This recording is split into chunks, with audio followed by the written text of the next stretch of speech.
al-basharu bimasyiatillah. Salatu wassalamu ala sayyidina Muhammad ibn Abdullah wa ala alihi wa sahbihi wa man tabi'ahu wa wala amma ba'd. Ikhwani fillah, tanpa terasa malam ini kita berada di malam yang ke-26. Artinya Ramadan sebentar lagi akan meninggalkan kita semua. Maka oleh karena itu, mumpung masih ada waktu, walaupun tinggal beberapa hari lagi sebelum Ramadan tentunya meninggalkan kita, maka kita lebih semangat lagi. Terlebih lagi di 10 terakhir ini, tetap kita terus isi malam-malam terakhir ini dengan i'tikaf, isi malam-malam terakhir ini dengan amaliyah-amaliyah yang bernilai ibadah di mata Allah Subhanahu wa taala, isi malam-malam terakhir ini dengan membaca Al-Qur'an, isi malam-malam terakhir ini dengan berzikir, bersolawat, beristighfar kepada Allah Subhanahu wa taala. Dan tanpa terasa besok kita akan menjalani malam yang ke-27. Tadi kita alhamdulillah sudah melaksanakan sholat sunat tarawih yang ke-26. Bagaimana pahala dan faidah sholat tarawih orang yang mengerjakan sholat tarawih di malam ke-26? Maka Nabi mengatakan, wa fil lailati sadisati wal ishrina yarfa'ullahu lahu sawaba arba'ina aman. Barang siapa yang melaksanakan sholat sunat tarawih di malam yang ke-26, maka apa kata Nabi?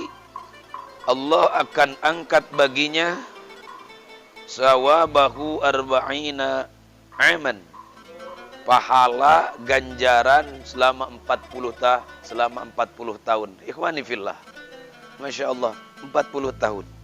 Umur 40 itu adalah umur penentuan seseorang secara umum dan secara kebiasaan. Kenapa? Pada umur 40 tahun itu adalah saatnya kita, penentuan kita, apakah kita akan semakin membaik, apakah kita akan mendekatkan diri kepada Allah Subhanahu wa taala, ataukah kita akan semakin menjauh dari Allah. Maka di umur 40 tahun itulah rahasianya. Maka kenapa Nabi diangkat menjadi nabi dan rasul pada umur 40 tahun. Ikhwani fillah, Allah Subhanahu wa taala di dalam Al-Qur'an mengatakan, Rabbi auzi'ni an ashkura ni'mataka allati an'amta 'alayya wa 'ala walidayya wa an a'mala shalihan tardah wa adkhilni bi rahmatika fi 'ibadikas shalihin. Ketika umur sudah mencapai 40 tahun, maka di situ Rabbi auzi'ni an ashkura ni'mataka 'alayya, wahai Tuhanku, jatahkanlah kepadaku, bagikanlah kepadaku bagaimana agar aku bisa mensyukuri nikmat-nikmatmu selama 40 tahun ini. Rabbi azzi'ni an ashkura ni'mataka wa ala walidayya. Dan bagaimana umur 40 tahun ini agar aku bisa berbakti kepada kedua orang tuaku.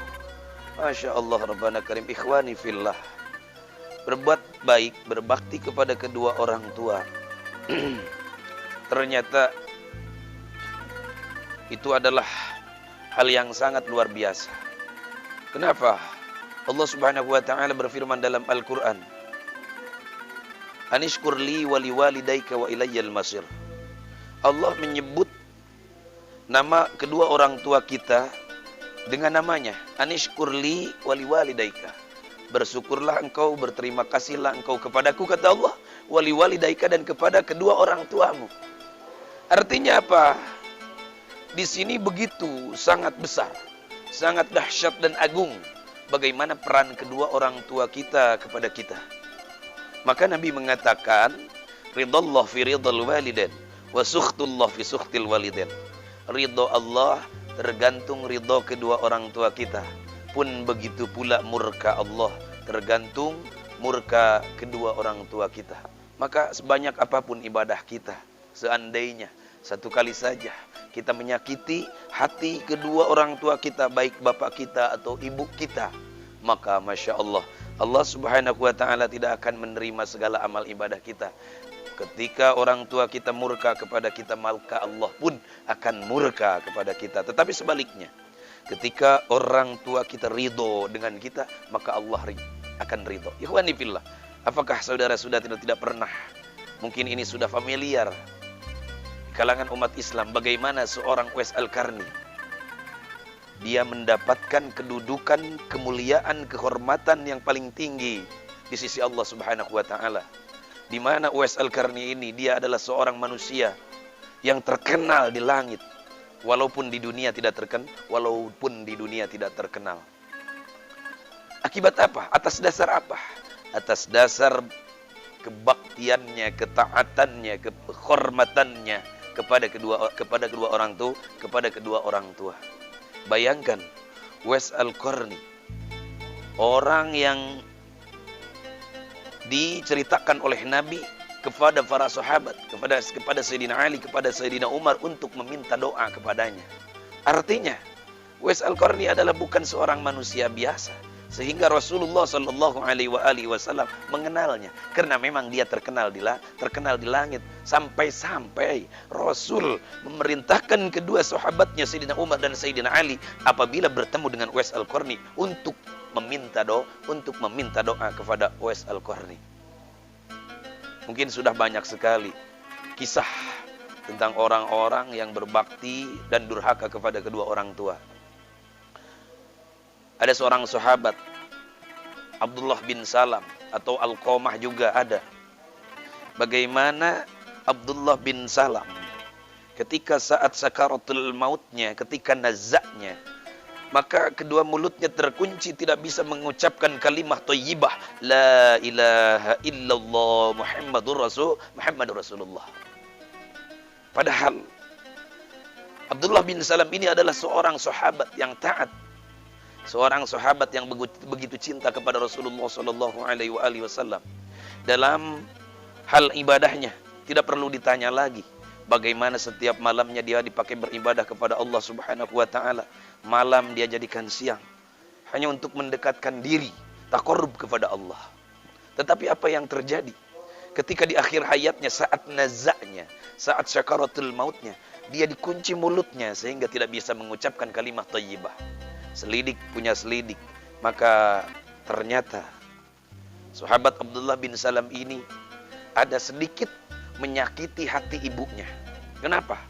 Karena pada suatu saat Abdullah bin Salam dia belanja dari pasar, kemudian ibunya melihat dan dia tidak mampir terlebih dahulu kepada ibunya, akan tetapi dia langsung kepada istrinya. Maka melihat hal itu, ibunya merasa tersinggung, ibunya merasa tersakiti hatinya. Anakku ini lebih mendahulukan istrinya ketimbang aku, padahal aku yang melahirkan dia, padahal aku yang menyusui dia, padahal aku yang menggendong dia, yang menidurkan dia, yang meninak bobokan dia, padahal aku yang mengurus dia sampai dewasa, sampai saat ini. Ikhwani fillah, baru segitu saja sakit hati seorang ibu, maka doanya didengar oleh Allah Subhanahu wa Ta'ala. Sampai-sampai Abdullah bin Salam saat nazak itu tidak bisa mengucapkan kalimah thayyibah. Semua sahabat telah menuntunnya, wahai Abdullah bin Salam, ucapkan olehmu la ilaha illallah.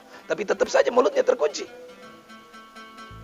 Akhirnya para sahabat memanggil Rasulullah Shallallahu Alaihi Wasallam pun begitu ketika didatangin oleh Rasulullah itu Abdullah bin Salam, wahai Abdullah bin Salam, ucapkan olehmu la ilaha illallah.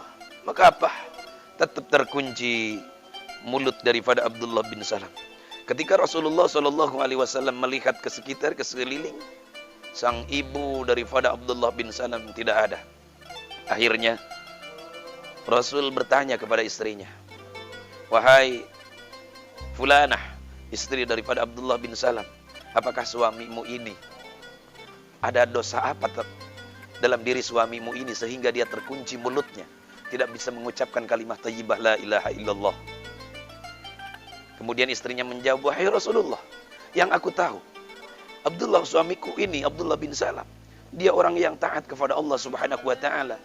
Tidak pernah ada sekalipun yang namanya sholat selain dia berjamaah di masjid, selain dia awal waktu.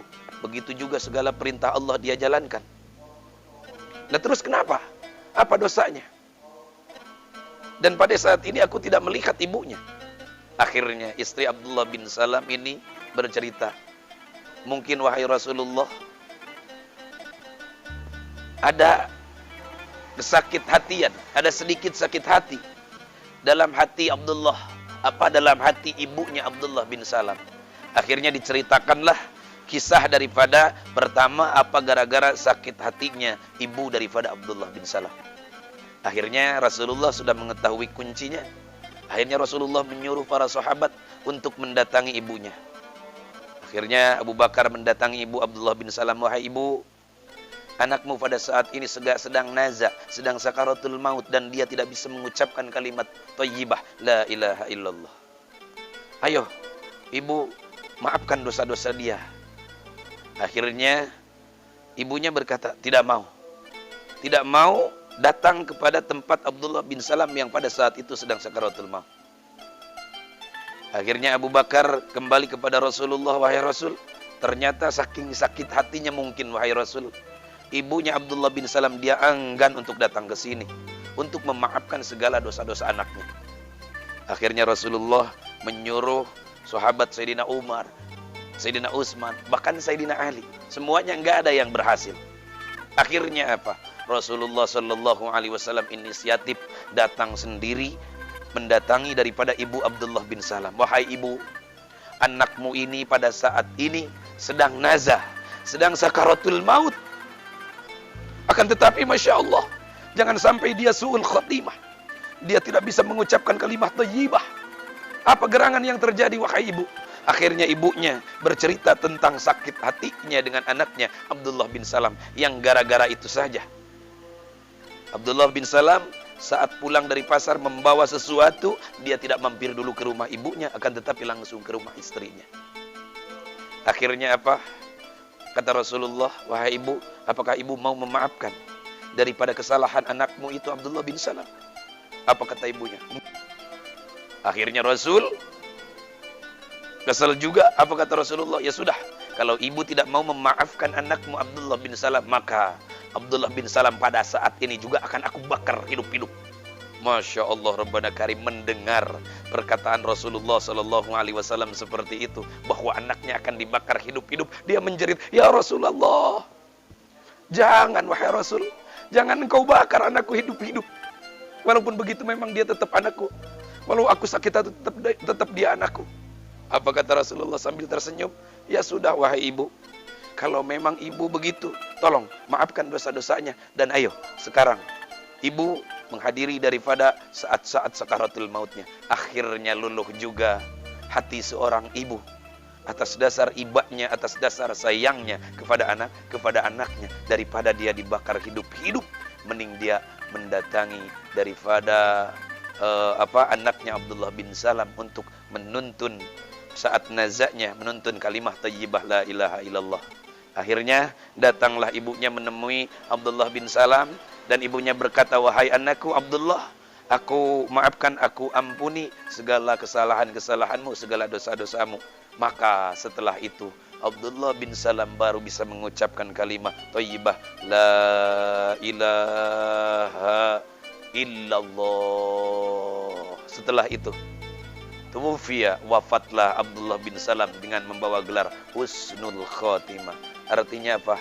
Wahai saudara-saudaraku ikhwani fillah, maka muliakanlah orang tua, maka carilah ridho kedua orang tua kita mumpung kita masih diberikan kesempatan, masih diberikan umur oleh Allah Subhanahu wa taala. Seandainya kita mati tanpa membawa ridho kedua orang tua kita, maka kita akan mati su'ul khotimah, neraka yang akan kita dapatkan. Maka di malam yang ke-26 ini, di mana kita melaksanakan sholat sunat tarawih, kita diberikan pahala oleh Allah Subhanahu wa taala, diangkat pahala kita selama 40 tahun. Sedangkan umur 40 tahun ini seseorang berdoa kepada Allah, Rabbi auzi'ni an ashkura ni'mataka allati an'amta alayya wa ala walidayya wa an a'mala shalihan. Ya Allah, sempurnakanlah kehidupanku ya Allah.